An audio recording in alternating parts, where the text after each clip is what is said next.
just sticking around this kind of intersection of media and culture, which is so fascinating, big win for the one and only Megyn Kelly, who's been a longtime critic of the Algerian boxer Imane Khelif, who she declared was a man even after winning gold in Paris. Well, now it's been revealed through a leaked medical report that the chromosome analysis makes her a male. It seems to me, Brianna, that Megyn Kelly is owed a massive apology from all of those people who really gave her a lot of noise over this one. Absolutely.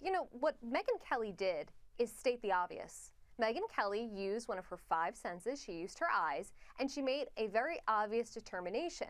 And unfortunately, there is so much gaslighting coming from the left because they're into this gender-bending ideology that they try to smear and malign her. And as it turns out, like any good conspiracy theorist, you give it a few months, maybe a year, and it comes true, right? So Megyn Kelly is kind of experiencing that end of the cycle right there. But I think it's to a larger point. Americans and people in general need to stop worrying about the public backlash for stating something that is true and obvious. Otherwise, you create a society that is extremely weak and vulnerable to just someone with a big enough voice shutting them down, even if they're wrong. Absolutely right. And as we all know, the left moves on those sorts of consensus politics where they try and shut down anybody who dissents. But I also want to talk too now, because I love going back to this guy. He still has entertainment, even though he didn't win the election.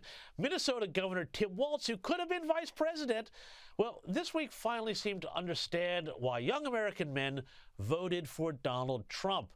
Although it wasn't Walz who came to the realization, turned out it was his son. Have a look at this.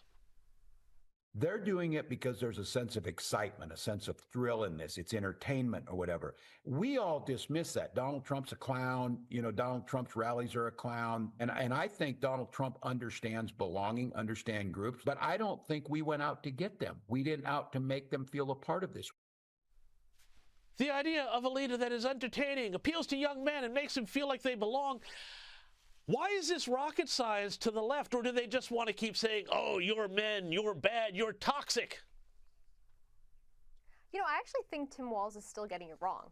Because when Donald Trump was going out and he's doing like this McDonald's stunt, these funny things, he was actively mocking the left. He wasn't just trying to entertain them. He was doing it to show how stupid the Democratic Party was. And people appreciated that type of authenticity and honesty. That's what Tim Walz doesn't seem to grasp. The other thing is Donald Trump isn't simply giving people red hats and, cool, fun chants, which he has given us, don't get me wrong.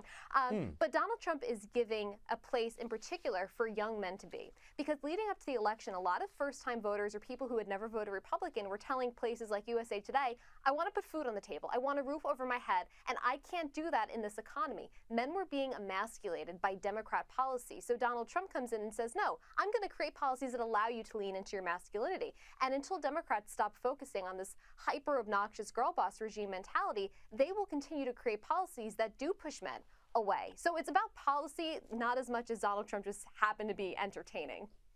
Brianna Lyman, we're going to have to leave it there. I think you might have gotten in trouble with the hashtag sisterhood for that girl boss comment, but I love it. Thank you so much for your sharp analysis as always and for joining me on the U.S. Report.